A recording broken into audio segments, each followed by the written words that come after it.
videoan na lang natin ng ano, maaga. Kasi magpapalit na tayo ng ilaw. Yan yung ating stock na halogen. Papalitan natin ng ano to, ng LED.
Good day ulit mga dudes, dito na naman ulit tayo sa Bajaj natin, Maxima Z, dito kay Maxima. Ang video natin ngayon is tungkol sa headlight. Magpapalit tayo ng headlight, yung para maging all LED na tong ating unit.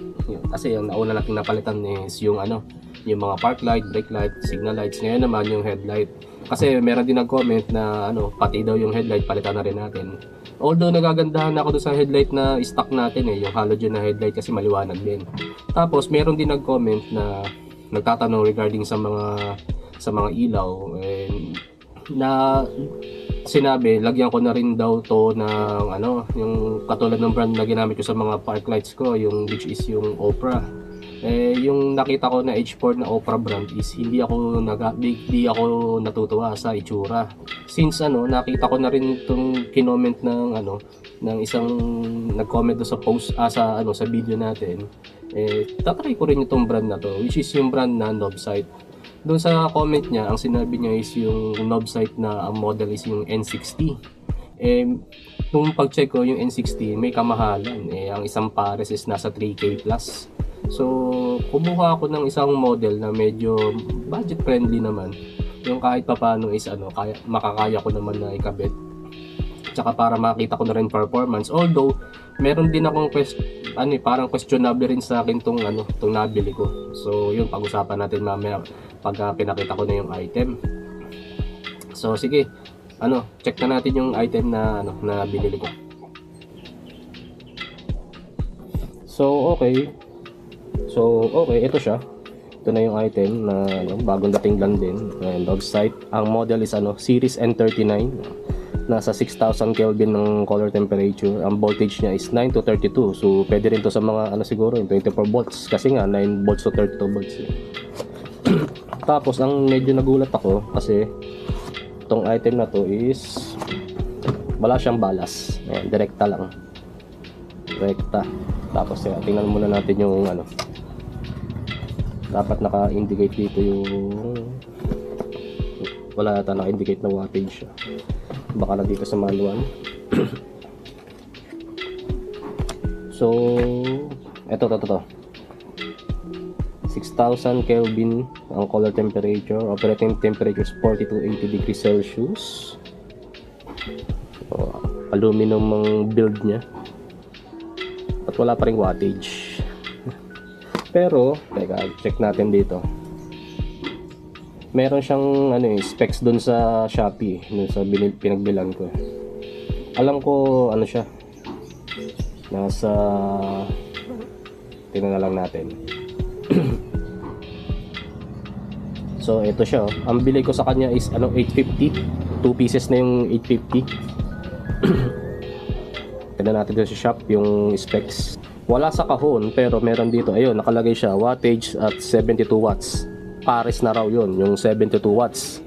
Hindi siya naka-indicate as each. So wattage 72 watts. So pair. So divide natin sa 2. So dito sa ating sa nabasa yung aking manual. Dito sa manual naka-indicate dito kung gaano kalaki yung watts na nasa stock natin. So ito.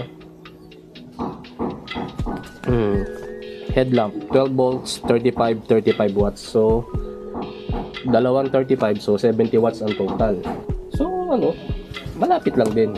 Doon sa nag-comment dun sa akin, yung sa una kong video, ang sabi niya, yung gusto raw niya na ano, na knob sight is nasa 100 watts daw. Kasi ang isa sa katanungan niya, dun sa ano, sa comment section is pwede daw ba yung 100 watts na LED sa ating Maxima Z? Kasi nga mas mataas siya dun sa stock. So ang masasagot ko diyan, wala namang problema kung mataas ang wattage. Kasi ang problema lang natin is yung amperage. Pag kasi mataas lang ang wattage, ang problema lang diyan is yung init.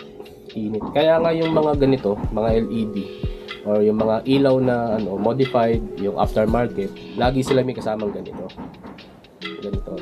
Kasi pagka lagpas sa specific sa stock na wattage, yung ano, prone sa overheating. Kaya lagi sila nagsasama na merong exhaust fan. So ito, tingnan natin yung item ha. Ayan o, may exhaust fan siya eh. Actually, di ko pa ito natetesting.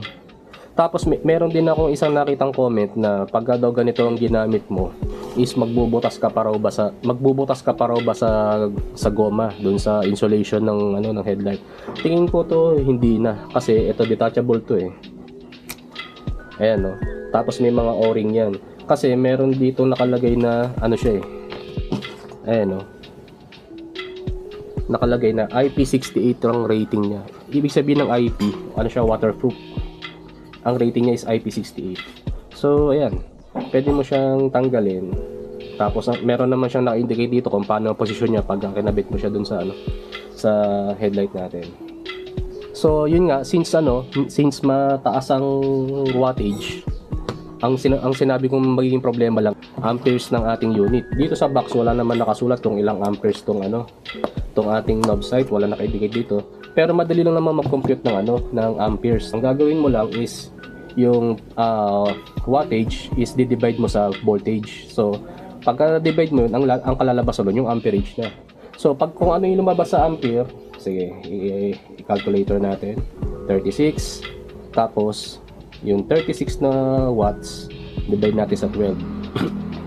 3 amps lang yung ating current dito sa item na to. Kung totoo na na tawag dito, kung totoo na yung rating ng wattage nito is para sa pares na. Pero kung hindi naman para sa pares, kung each naman, mababa pa rin kasi doblehin mo lang yun, 6 ang amperes. Tapos pwede nating i-check sa online yung 18 gauge saka 16 gauge. Yun yung usually automotive wire eh. So check natin dito. Sa yung gauge ng amperage na yun para lang yun sa sa chassis wiring. Pero pag transfer ng kuryente, hindi ibang usapan na yun. Pag sa wiring lang ng chassis, walang problema yun. So ito nga usually ang binebenta rito na size ng gauge is size 18. Size 18, size 16. So yung mapa 3 amps siya o 6 amps, pasok pa rin yung ating wire gauge dito sa sa Bajaj Maxima natin. So sige, proceed na tayo sa pagkabit nito, install na natin. So dito madali lang naman. Tatanggalin lang natin ito. Dito sa loobang nito, access dito sa labas. So meron siyang 1 dito, isa, 2, 3. Bali tatlong tornilyo. Phillips screw gamit ko. Ayan, buksan lang natin to.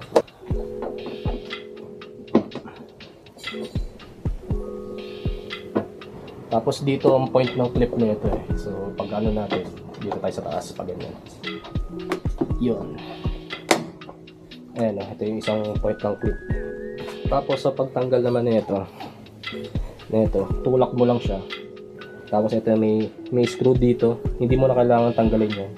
Tutulak mo lang siya. So tingnan nyo lang tong screw na to. So ayan, di ba mas maluwag sa part na to.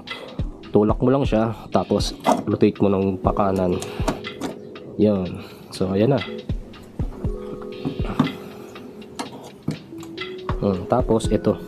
Meron siyang connector dito. Tanggalin muna natin. Tapos check muna natin 'to. So okay. Iba pala siya talaga dun sa sa Maxima. Sa Maxima kasi nandito yung saksakan. Tapos ang gamit niya is yung female type na ganito. Kaya ko lang din nabuksan kasi ito eh. Kaya, tingnan natin kung ganun pa rin siya. Ayun oh. So natin oh. Okay. Ganito pa rin pala siya sa loob. Iba lang yung niya, iba lang yung connector. So okay. Ayan. Buksan muna natin 'to. Ayan. May spring clip lang naman yan. Tapos ito, tanggalin natin. Ito na yung halogen na H4. Tapos hugutin muna natin 'to. Mukhang gagawa pa ako ng modification dito ah. So okay, so ganyan ang orientation niya. Itong itong malaki nandito. Tapos lock na natin. Alam ko nakapaganto siya eh. So ito ang itaas. Tatak natin 'to. This side up. Mukhang malabo pa sa So mukhang bubutasan nga talaga 'to. Sa Bajaj RE lang yung yung nandito yung butas ng tawag dito, insulation. So mukhang kailangan ko talaga i-cut sige, gawin natin yun. So may naging invasive pa yung procedure natin. So bali ganito kinalabasan ng natin. Ayan siya. Hindi siya ganun ka pulido at linis, pero tingin ko gagana naman. Gamit ako lang ito. Ito yung pinagupitan natin. So ayun. Hindi ko na dito tinira. Dito na. Tapos lapat naman siya eh. Ayan. Saka may IP naman tong mismong bulb. So tingin ko hindi naman siya papasok basta-basta ng tubig dyan. Kasi nga may seal dun eh. May o-ring dun sa loob nito, di ba? Yung o-ring nito. Kaya tingin ko hindi rin basta-basta makakapasok yung moisture. So testingin na natin. Ito yung gagamitin pa rin natin to. So testingin na natin. Connect na natin dito. So yan. Yan yung itsura niya. Yung kung makikita niyo yung ito pakita natin. Ito. Yan. Yung meron parang pasalo diyan sa ilalim na to. Ito. Ayan Yan. Yan pa. Ito yung nasa baba. Kasi ang reflection ng headlight pagka yung ibaba niyan, yun na magre-reflect ng high beam kasi naka-concave yan eh. Tapos itong nasa taas naman, yun na magre-reflect ng low beam. Kaya pagka nakasapo yung dito sa ilalim, naka-regular siyang ilaw, yung low beam ang tatama diyan. So sige, natin. Ikabit na natin, tinatin kung iilaw. Kabit na natin para malaman din natin kung tama yung orientation ng wiring nito kasi meron din naka-indicate doon na pagka hindi tama yung high and low ayusin mo yung wiring. Teka nga, magsak yung mismong bulb. Kabit na lang muna natin, pasok na natin sa loob ko. Okay din to. Medyo naging madali pa rin siya kasi wala nga siyang ballast. Wala kasi siyang ballast eh, kaya medyo madali-dali ang installation. And sa pagbalik naman ito, balik ka rin lang yung proseso kanina. Tapos ganun din. Tulak. So, sindihan muna natin sa armat.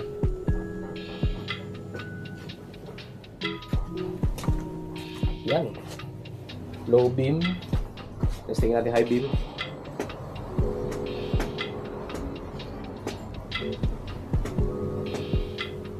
Diba? Low beam,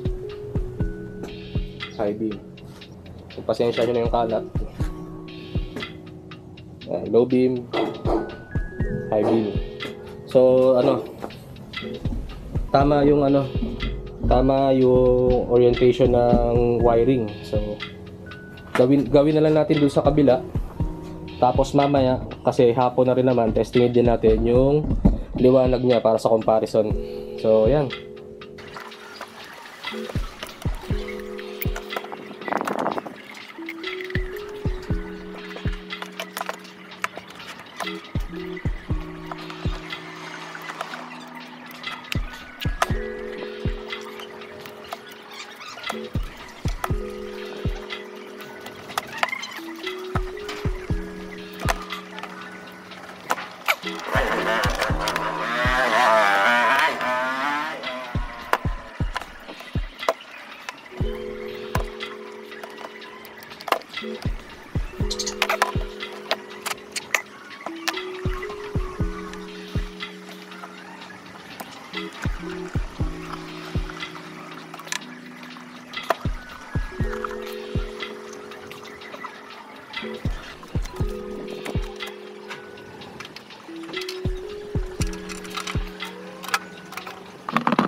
Hindi ako fan ng ano eh.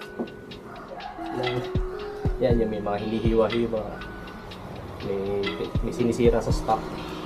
Pero para dito siguro ano, nagbigay ako ng exception. Exemption. Kasi ano eh, gusto ko rin makita. Curiosity ba?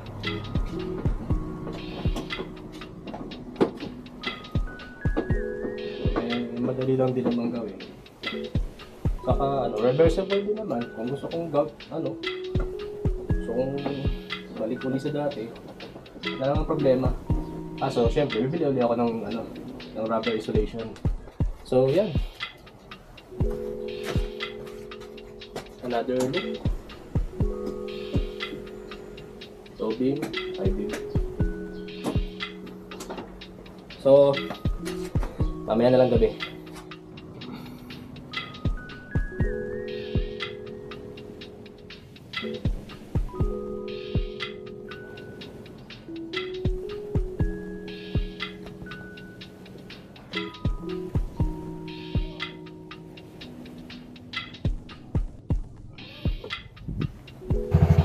So okay mga dudes, dito na tayo sa gabi na. Check na natin yung ilaw na ginawa natin.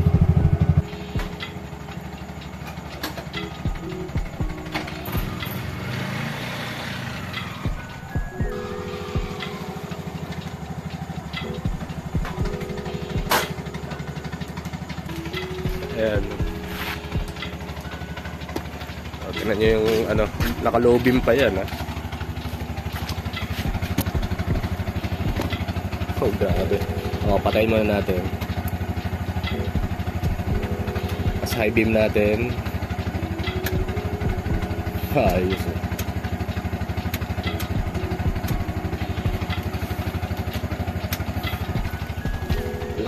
Kitang-kita yung diferensya. Liwanag. So yan. Ayan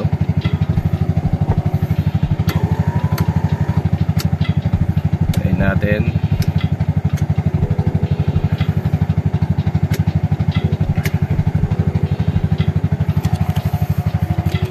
So bali kompleto na siya. So sabi ko nga sa inyo, gagawin natin LED lahat to. Simula tayo rito. Yan, etong loob natin, nagpalit tayo ng LED. LED ang nasa loob niyan. Naka-LED yung natin. Ito rin, naka-LED na. LED na rin to. Pati sa likod. Ayan. Pati nga to eh. I-on natin yung reverse. Yung makita nyo yung akala mo headlight siya sa likod. O, diba? So yan, okay, liwanag.